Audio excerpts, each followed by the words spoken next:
విలక్షణ నటుడు కమల్ హాసన్ సొంత దర్శకత్వంలో తెరకెక్కిన హిస్టారికల్ డ్రామా హేరామ్ షారుఖ్ ఖాన్, రాణి ముఖర్జీ కీలక పాత్రలు పోషించారు. ఎన్నో వివాదాల మధ్య ఫిబ్రవరి 18, 2000 నాడు విడుదలైన ఈ చిత్రం మంచి టాక్ ను తెచ్చుకుంది. అంతేకాదు కమల్ కెరీర్ లో విభిన్న చిత్రంగానూ నిలిచింది. ఈ సినిమా విడుదలై 25 ఏళ్లు పూర్తయ్యాయి. హేరామ్ కు 25 ఏళ్లు చరిత్ర, మానవత్వంతో కూడిన ప్రయాణం. కల్ట్ సినిమా అని ఎక్స్ వేదికగా కమల్ హాసన్ నిర్మాణ సంస్థ రాజ్ కమల్ ఇంటర్నేషనల్ పేర్కొంది.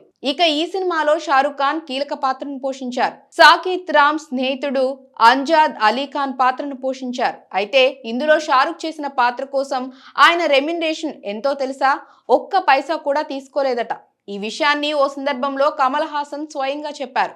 ఈ విషయాన్ని ఎవరూ నమ్మరు. ఇలాంటి కథను, చిత్రాన్ని భవిష్యత్తులో మళ్లీ చేసే అవకాశం రాదని వారు భావించారు. అయితే కొందరు మాత్రం Shahrukh business man, commercial mind అని చెప్పారు. కానీ హేరామ్ బడ్జెట్ ఏంటో షారుఖ్ కు తెలుసు. తాను కేవలం సినిమాలో భాగస్వామిని మాత్రమే అవ్వాలనుకున్నారు. లేదా కమల్ తో కలిసి చిన్న సన్నివేశంలో కనిపిస్తే చాలు అని అనుకున్నారు. అనుకున్న బడ్జెట్ దాటిపోయినా ఆయన రూపాయి కూడా అడగలేదు. కేవలం నా చేతి గడియారం మాత్రమే ఇచ్చానని చెప్పుకొచ్చారు. హేరామ్ విమర్శకుల ప్రశంసలు అందుకుంది. అంతేకాదు 3 జాతీయ అవార్డులను సొంతం చేసుకుంది. ఉత్తమ సహాయ నటుడిగా అతుల్ కులకర్ణి, ఉత్తమ కాస్ట్యూమ్ డిజైనర్ గా సారిక, ఉత్తమ విజువల్ ఎఫెక్ట్స్ విభాగంలో మంత్రకు అవార్డులు వచ్చాయి. YouTube, Jio Hotstar, Amazon Prime ఓటీటీల్లో హేరామ్ చూడవచ్చు.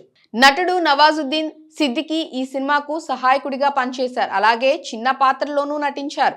అయితే సినిమా నిడివి కారణంగా ఆయన నటించిన సన్నివేశాలను తీసివేశారు. ప్రీమియర్ రోజు వరకు ఈ విషయాన్ని నవాజుద్దీన్ చెప్పలేదు. విషయం తెలిసిన తర్వాత కారు పార్కింగ్ ఏరియాలో కూర్చొని ఏడుస్తూ కనిపించారట. షారుఖ్ కు ఈ కథ చెప్పడానికి కమల్ హాసన్ వెళ్ళినప్పుడు చాలా హ్యాపీగా ఫీల్ అయ్యారట. అంతేకాదు ఒకసారి మిమ్మల్ని తాకవచ్చా అని అడిగితే కమల్ హాసన్ ఆయన్ను ఆప్యాయంగా కౌగిలించుకోవటంతో షారుఖ్ ఆనందానికి అవధుల్లేవట.